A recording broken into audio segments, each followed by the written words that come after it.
हिमालय की तराई में बसे उत्तराखंड में राज्य प्रायोजित दंगे की यह पहली घटना थी, जहां अहिंसा के पुजारी महात्मा गांधी की जयंती पर शहर के अमन चैन को नजरे आतिश कर दिया गया।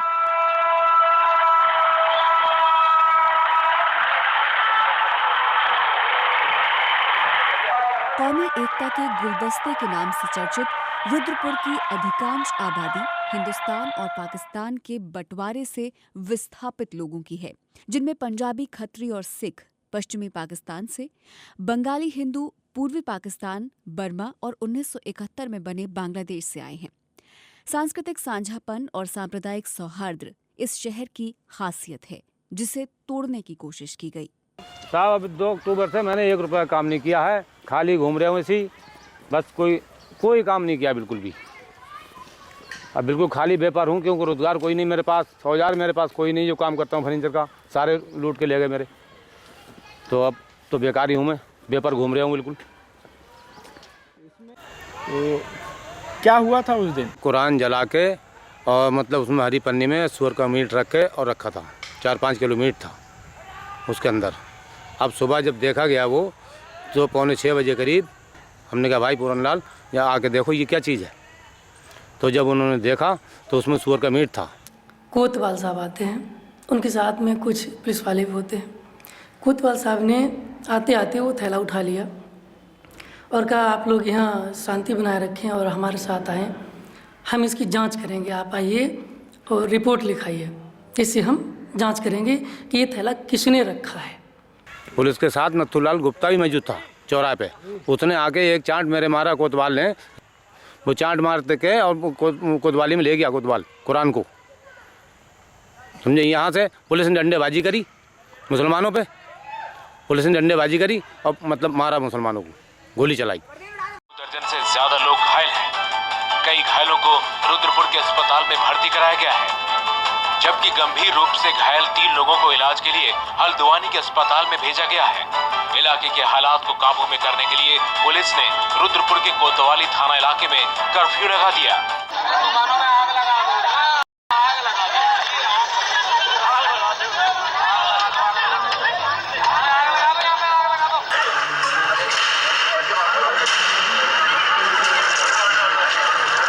शहर को सांप्रदायिक हिंसा की आग में झोंकने की यह कोई पहली कोशिश नहीं थी। लंबे समय से इसकी तैयारी चल रही थी। तीसरा कांड हो गया ये। एक बार पहले मस्जिद में हुआ, फिर ये हमारे घर के सामने मंदिर कुरान रखा गया, फिर उसके बाद में ये उनके मिस्त्री घर के दरवाजे रखा गया। Picture hall, Sibal picture hall के पास, वहाँ से बाज़ार से करीब 60-70 लोग बंदूकों से और कट्टों के साथ मारो की फायरिंग करते हुए वाजपेयी थे, जिसमें राजकुमार ठुकराल फायर कर रहे थे। उन्होंने फायर किया तो जकी के गोली लगी। जकी के गोली लगने के तुरंत ही बाद मेरे गोली लगी। मेरे गोली यहाँ पे लगी है ये, तो मैं भी गिर गया। जकी के गोली लग गई, यहाँ से उठाकर लेके गए और गोटिया पे पुलिस ने हमसे लाश छीन ली। वहाँ से हम भागे वापस। क्या बोला छीनते समय? बोला कुछ नहीं, सिर्फ लाश छीन के और उन्होंने वहाँ से फायरिंग चालू कर देते, वो हम लोग नहीं भागते तो, पर हमें जान छुपा के भागना पड़ा वहाँ से। इस पूरे वाक़े में मुस्लिम का प्रोटेस्ट था पुलिस के अगेंस्ट, और पुलिस ने उसको किस में कन्वर्ट कर दिया? हिंदुओं के अगेंस्ट, हिंदुओं को मुस्लिम के अगेंस्ट। वायलेंस कहाँ है? वहाँ वायलेंस है नहीं। धर्म ग्रंथ के अपमान पे प्रोटेस्ट कर रहा है मुस्लिम समुदाय कि उन लोगों को पकड़ा जाए, और हो क्या रहा है? धक्का मुक्की हुई। निश्चित ही जब आक्रोश होगा धक्का मुक्की होती है, कोई बड़ी बात नहीं है, प्रशासन है। ऐसे में रामपुरा के लोग बुला के और उनको बुला के उनके अगेंस्ट खड़ा किया जाता है, और ये कहा जाता है कि हिंदुओं ने कोतवाली फूंकने से बचाई। आश्चर्य की चीज़ ये है कि जहाँ 2-2 पीएसी की बटालियन है, और ख़ास तौर से 46 बटालियन दंगा रोधक बटालियन है जो अन्य प्रदेशों में भेजी जाती है, वो यहीं रुद्रपुर में होने के बाद भी उनको नहीं बुलाया जाता है। ये सीधी सी चीज़ है कि ये मिली भगत थी, शासन प्रशासन की थी, मौजूदा विधायक की थी, सत्ताधारी पार्टी की थी, और मिल के ये सब हुआ। नहीं तो ये सब होने का प्रश्न ही नहीं था। दंगा जो पिछले 2-3 सालों से कोशिश हो रही थी, उसको अंत में सफल कर लिया गया। कल की बातें, कल की बात पुरानी, नए दौर में लिखेंगे मिलकर नई कहानी।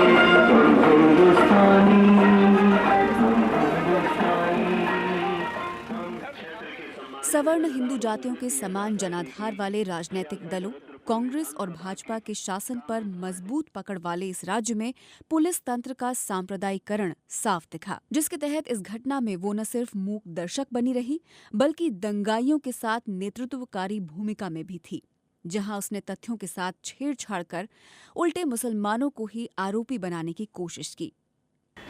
शमशान घाट का मोड़ जो अंदर को जा रहा रोड, वहाँ एक पीपल का पेड़ है। उस जगह पे वो आकर के वहाँ से उन्होंने गोली चलाया हमारे आदमी को। पीपल का पेड़ से कुछ दूर बिजली का खम्मा है, पीपल का पेड़ और बिजली का पेड़, वो खम्मा जो है उस बीच में हमारे आदमी को गोली लगा। और खम्भे का पास अफजाल का लगा गोली और एक का और लगा गोली। अफजाल और वो आगे बढ़ के गिर गए और हमारा आदमी भाग के चले थोड़ा दूर, फिर गिरे। वो कौन लोग थे? ये हिंदू थे भदईपुरा का। वो कुछ बोल भी रहे थे? वो तो एकदम गाली बक के गोली चलाने लगा, बोलने की मौका ही ना दिया, ना हम लोगों को आगे बढ़ने का मौका दिया। वो लोग क्या बोल रहे थे? गाली बक रहे थे, इन लोगों को मारो साले मुसलमान ये लोग। तो अब तो कमाने वाला घर में कौन है? कमाने वाला हमारा कोई नहीं है बेटा, लड़के हैं तो उनके छोटे छोटे बच्चे हैं, और वो उन्हें पालेंगे या मुझे पालेंगे। जितनी भी पत्रावली देखी, जो जांच रिपोर्टें देखी या मेडिकल रिपोर्टें देखी, उसके आधार पर हमें ऐसा लगा कि कहीं ना कहीं पुलिस ने जो है इसमें ज़िला प्रशासन की पूरी चूक थी। पुलिस इन दंगों को कंट्रोल नहीं कर पाई, इनको बढ़ाया है, रोका नहीं है। मैं जब अपनी शॉप की तरफ गया तो वहाँ शॉप के आगे कम से कम 500-600 लोग खड़े हुए थे, इसलिए मेरी हिम्मत नहीं हुई उन लोगों के बीच में जाके अपनी शॉप पे खड़े होने की। तो इसलिए मैं दूर से ही खड़े होकर देखता रहा। वहाँ कुछ लोग आए और नारे लगा रहे थे, जय श्री राम और वाहेगुरु जी का खालसा, वाहेगुरु जी की फतेह। उससे आगे लोग नेतृत्व करके चल रहे थे। उनमें एक बसपा का नेता नरेश ग्रोवर जो कि अपने पुत्र के साथ था, दूसरा राजीव कामरा ये कांग्रेस का नेता है, और एक संजय ठुकराल जो कि कहते हैं यहाँ भाजपा का नेता है। मुआवजे की कहते हैं जो रकम आई है उसको बांटने का उन्होंने पक्षपात तरीके से बांटा है। मुसलमानों के नाम पर कहते हैं उन्होंने सिर्फ एक मजाक करा है, जिसमें कि मैं अपने ही आपको अगर लेकर चलूँ तो उसमें ही मैं आपको दिखा सकता हूँ कि मेरी 11 गाड़ियाँ जली, जिनका मुआवजा उन्होंने 40,000 रुपये बताया, जिसमें कि 20,000 रुपये वो देंगे अभी और 20,000 बाद में। लेकिन एक दूसरा बंदा ऑटो डीलर जो कि कहते हैं सिर्फ हिंदू होने का इस बात पर, उसका नाम सतनाम चोपड़ा है, उसकी 4 गाड़ियाँ जली हैं और उसको 1,80,000 का मुआवजा दिया जा रहा है। ये कौन सा गणित था? वहाँ पर दंगा देखा था तो वो वापसी हो लिया। ये ऐसे ही वो वापसी हुआ है, तैसे ही पहाड़गंज के और मतलब दूधिया नगर के बीच में वो घट गया, उसके वहाँ पर गोली लगी थी। अकेले ही कमाने वाले थे? अकेले ही था कमाने वाला, और कौन है, सब छोटे छोटे हैं, आगे इनका कोई सहारा ही नहीं है। और आपके पति कब? पति के हो गए 3-4 साल। यहाँ क्या काम करते थे? कबाड़ का काम करे, फेरी करने आया है। बहन की शादी ही 1.5 महीना शादी का, शादी भी रह गई ऐसी। अब बेटा 5वें दिन मार डाला रे।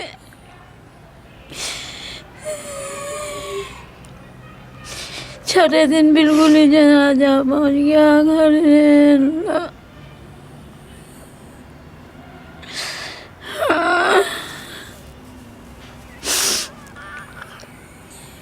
देखिए, संविधान के अनुच्छेद 21 के तहत ये व्यवस्था की गई है कि न्याय का आधार निष्पक्ष विवेचना होती है। तो यहाँ पर संविधान ने निष्पक्ष विवेचना को मौलिक अधिकार भी कहा है, और निष्पक्ष विवेचना करने का दायित्व एजेंसियों पर है, चाहे वो पुलिस एजेंसी हो या उसके ऊपर की एजेंसियाँ, CBI वगैरह हो, अगर निष्पक्ष विवेचना नहीं होगी तो न्याय नहीं मिल सकेगा। दूसरी तरफ सर्वोच्च न्यायालय ने मनोहर जोशी केस में, ये चुनाव याचिका थी उनकी, उसको निपटारा करते हुए कहा कि सांप्रदायिक तत्व आतंकवादियों से भी बुरे हैं और जहां भी सबसे पहले जितना जल्दी अवसर मिले उनको कुचलने का, उनके विरुद्ध कड़ी कार्रवाई होना चाहिए। तो इस केस में रुद्रपुर रॉयट में हमें देखने को मिलता है कि सांप्रदायिक तत्वों को कुचलने की बजाय उनको मजबूती दी गई। वो अपराधी थे, उनको बचाया गया और निर्दोषों को फंसाया गया, यानी कि निष्पक्ष विवेचना एजेंसी ने नहीं की। तो एक ये दुखद पहलू है जो मेरी फैक्ट्स फाइंडिंग आई है उसमें, ये कि सबूतों को मिटाया गया, नई कहानी गढ़ी गई, हत्याएं किसी दूसरी जगह पर हुई।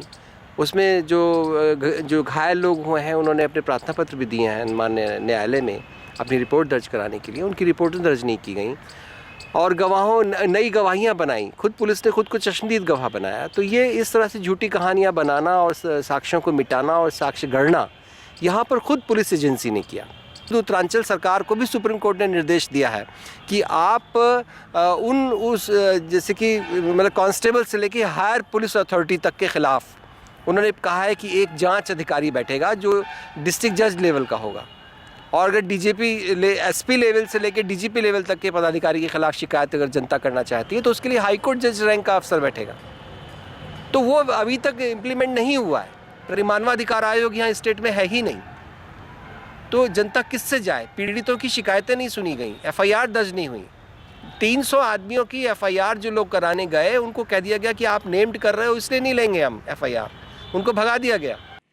हिंदुत्ववादी जहनियत से संचालित पुलिस तंत्र ने अल्पसंख्यक समुदाय के विरोध करने और न्याय पाने के लोकतांत्रिक अधिकारों को न सिर्फ रोकने की कोशिश की बल्कि उनके आक्रोश को हिंदू बनाम मुस्लिम रंग देने का प्रयास भी किया, जिससे बंटवारे के बाद यहां आकर बसी उत्पीड़ित राष्ट्रीयताओं में पिछले 6 दशकों में विकसित हुए सह अस्तित्व की भावना मजरूह हुई और जिस सांझे सभ्यता बोध को इस कौमी एकता के गुलदस्ते की बुनियाद समझा गया, उसे ही फिरका परस्त ताकतों ने अपना औजार बनाने की कोशिश की और ऐसा लगा जैसे इतिहास पीछे लौट गया हो।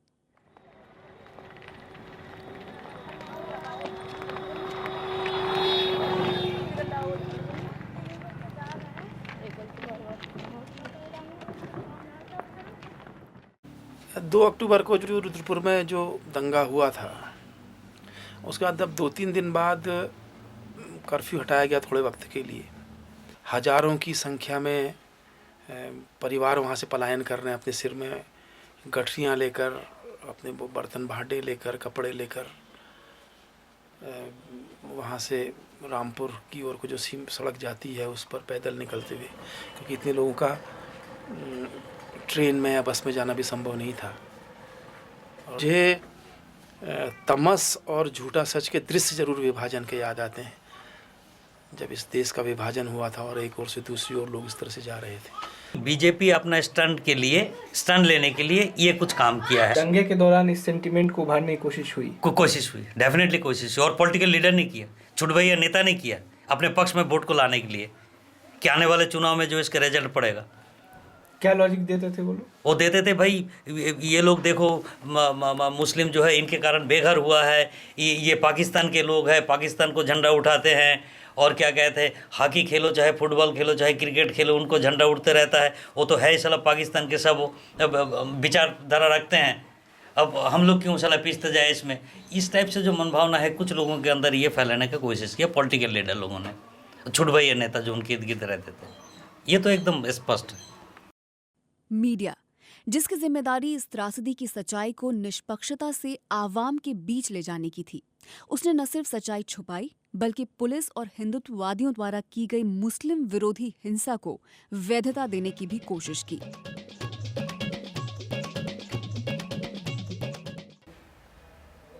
घटनाक्रम के 12 बजे के बाद की तस्वीरें प्रेस के पास नहीं हैं और ना ही उनको कहीं हाईलाइट किया गया, जो कि दूसरे समुदाय की ओर से, हिंदू संप्रदाय की ओर से मुस्लिम पुलिस के साथ मिलकर जो उन्माद था उस उन्माद को नकारा गया, उस पर पर्दा डालने की कोशिश की गई और उसको उस तरीके से जो एक बतौर सच्चाई के उजागर करना चाहिए था वो उजागर नहीं किया गया। ये एक नकारात्मक पक्ष मीडिया कर रहा है। राष्ट्रीय स्वयंसेवक संघ की सक्रियता वाले इस शहर में हुए मुस्लिम विरोधी दंगों में संघ की अहम भूमिका रही, जहां भाजपा समेत बसपा और कांग्रेस जैसे विभिन्न राजनीतिक दलों में सक्रिय संघी तत्व एकजुट होकर मुसलमानों पर हमलावर हुए।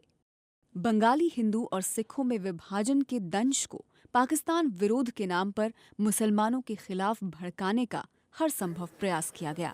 यहाँ पर रोड के सामने कुछ दुकानें थी ना, उन दुकानों में कुछ लोगों ने आग लगा दी थी। जो मुस्लिम लोग, जैसे नाई की दुकान थी, लकड़ी की दुकान थी, कुछ लोग किराने की दुकान थी। यहाँ पे आरएसएस की शाखाएं भी चलती हैं? हाँ, शाखा चलती है। यहाँ फुटबॉल मैदान है, वहीं पे डेली सुबह और शाम दोनों टाइम लगता है। बंगाली लोग। हाँ। किस उम्र के बच्चे हैं वहाँ? लगभग 18 साल, 15 साल, 16 साल के बच्चे हैं। अच्छा, ये जो भी दंगा हुआ था यहाँ पे, हाँ, उसमें बंगाली लोगों का क्या स्टैंड था? बंगाली लोगों का स्टैंड ये था कि उन्होंने अपने अपने घर में जो भी मुस्लिम लोग थे किराए पे इधर अपने अड़ोस पड़ोस में सबसे खाली करा दिया उन्होंने। अगर किसी ने कोई दुकान दे दिया तो उनको मना कर दिया, भाई दुकान खाली कर दो आप। मतलब हम लोगों ने सिर्फ जो है यहाँ के सारे हिंदुओं ने एक ही बात करी कि भाई अपना जो दुकान या मकान कोई किसी ने किराए पे दिया हो वो अपना खाली करा दे। और यहाँ पे कुछ लोगों ने अपने अपने ज़मीन से प्लॉट काट के बेचा भी है। तो इन्होंने शुरू से एक नीति अपनाया कि हम किसी मुस्लिम आदमी को बसने नहीं देंगे। और यही कारण है कि यहाँ पे जो भी है, भले वो देशी समाज के हो, नॉन बंगाली हो, पंजाबी कौम से हो, खत्री समाज से हो या किसी और समाज से, मगर मुस्लिम समाज के किसी को इन्होंने बेचा नहीं है। और बंगाली जो यहाँ पे आए हुए हैं, सब बांग्लादेश से आए हुए हैं, पूरी पाकिस्तान से। और कहीं ना कहीं उन्होंने जो है मुस्लिम, जो वहाँ के जो मुस्लिम देश था वो बांग्लादेश, वहाँ के स्थानीय नेताओं से त्रस्त होकर आए थे। वहाँ के बंगाली, हिंदू बंगाली के साथ इतना कोहराम मचा गया वहाँ पे, हमें अपनी ज़मीनें छोड़ के आनी पड़ी। हमारे माँ बाप अपने जो है पैतृक गांव, पैतृक घर, यहाँ तक कि उनके जेवर तक लूट ले गए थे। और सारे संपत्ति छोड़ के हम लोग आए थे, भूखे प्यासे, जो जिसके जेब में जितना पैसा था उतने पैसे लेकर आए हैं। और वो इसलिए कि वहाँ पे अगर नहीं रहते तो हमारे जो एक तो धर्म भ्रष्ट हो रहा था, कुछ लोगों को ज़बरदस्ती मुसलमान बनाया जा रहा था। हमारे माँ बाप कहते थे कि डर के मारे लोग लंबे लंबे दाढ़ी बना लेते थे। इतनी यातना सह के हम लोग यहाँ पे आ गए थे कि ताकि हम लोग अपने धर्म के साथ हिंदुस्तान में रहेंगे। और जब हिंदुस्तान की सरकार ने कहा था कि आपको वहाँ ज़मीन के बदले ज़मीन दी जाएगी, तो हम लोग सब यहीं पे आ गए थे। तब से हम लोग यहाँ रह रहे हैं। और हमें लगता है कि यहाँ पे जो है जो एक अगर हिंदुओं का कोई बात करने वाला है तो सिर्फ वो भारतीय जनता पार्टी करती है, इसके अलावा कोई दूसरी पार्टी करती नहीं है। वो ओपन तरीके से करे या दबे सुर में करे, भाजपा ही करती है। बाकी ना बसपा करता है, ना सपा करती है, ना आपकी जो है CPM करती है, और ना आपकी कांग्रेस करती है। मुसलमानों की दुकान जला दी, कुछ कर दिया, ये भी हुआ। वो तो क्रिया की प्रतिक्रिया है सब। एक क्रिया हो जाती है, उसकी 10 प्रतिक्रिया हो जाती है। फिर प्रतिक्रिया को आप गलत नहीं ठहरा सकते। अपनी श्रम शक्ति और साझी विरासत के बल पर कभी बियाबान रहे इस क्षेत्र को आबाद करने वाली यहाँ की आवाम के एक बड़े हिस्से ने हिंदुत्व के इस नफरत की राजनीति का हिस्सा बनने से इनकार कर दिया। सुबह हमें फ़ोन आया कि ऐसे ऐसे गुरुद्वारे में कुछ लोगों ने अटैक किया है, लेकिन जब हम वहाँ पहुँचे तो वहाँ कुछ नहीं था ऐसा। उसके बाद करीब 15-20 मिनट, आधे घंटे के बाद ये राजकोट टुकराल वहाँ आया और भीड़, एक 200-250 बंदों की भीड़ लेके आया और सब भीड़ को संबोधित किया इसने इकट्ठे करके। वहाँ सभा में उन्होंने क्या बोला था? सभा में ये बोला कि आज यहाँ की मुसलमानों की दुकानें जो हैं, मुसलमानों को खात्मा कर दो, यहाँ से इनकी दुकानें तोड़ो, आग लगा दो, भगाओ मुसलमानों को यहाँ से। और सभा में कहा कि अगर जो भी हिंदू पीछे हटेगा वो गाय खाएगा, वो मुसलमान है, हिंदू नहीं है। ऐसे जहरीले भाषण जब उसने दिए तो पब्लिक भड़की। भड़कने के बाद फिर पब्लिक भागी, दुकान टूटी, उसके बाद फिर आग लगी है। उसके बाद फायरिंगबाजी भी हुई। दंगे के बाद ये शहर लगभग 10 साल पीछे चला गया है और यहाँ लोग काफ़ी वो हुआ। अब ये तराई थी, यहाँ पूरा जंगल था। यहाँ पाकिस्तान से आए हुए लोग, पंजाबी लोग, बांग्लादेश से आए बंगाली और बर्मा से, कुछ बर्मा से भी आए हुए लोगों ने इसको आबाद किया, मोमनस लोगों ने आबाद किया। कुछ लोगों ने यहाँ इसको अपना आपसी सौहार्द बिगाड़ने की कोशिश की गई है और इस पर पूरा शहर दंगे की आग में झोंक दिया था। आपस में प्यार मोहब्बत था सबका, कम से कम वो लोग खो चुके हैं सारा। सब कुछ बर्बाद हो चुका है। तो ईद को मुसलमान, होली दिवाली को हिंदू मुस्लिम सब मिलकर सब सारा करते थे अपना, वो सारी चीज़ ख़त्म हो चुकी है, सारा वो लगभग।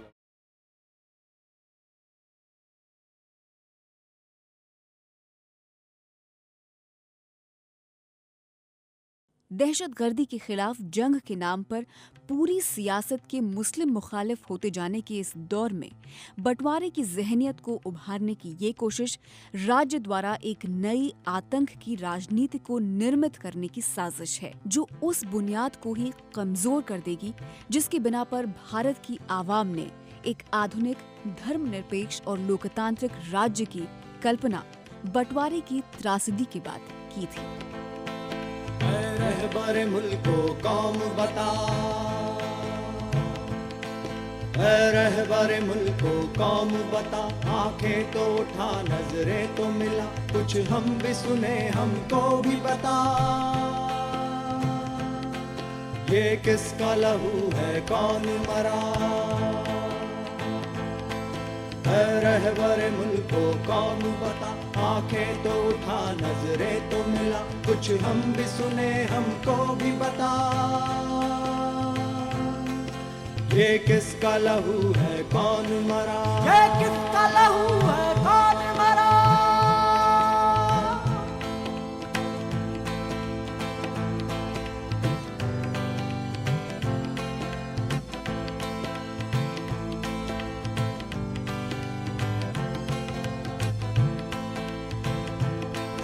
है अज़्म फना देने वालों, पैगाम वफा देने वालों, अब आग से क्यों कतराते हो, शोलों को हवा देने वालों,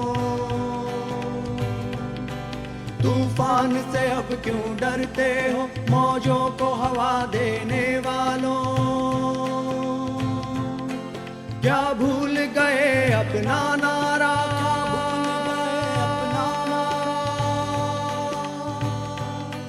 ये किसका लहू है कौन मरा,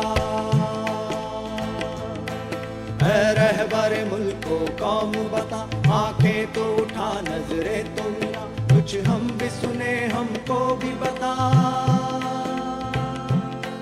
ये किसका लहू है कौन मरा, ये किसका लहू है कौन मरा।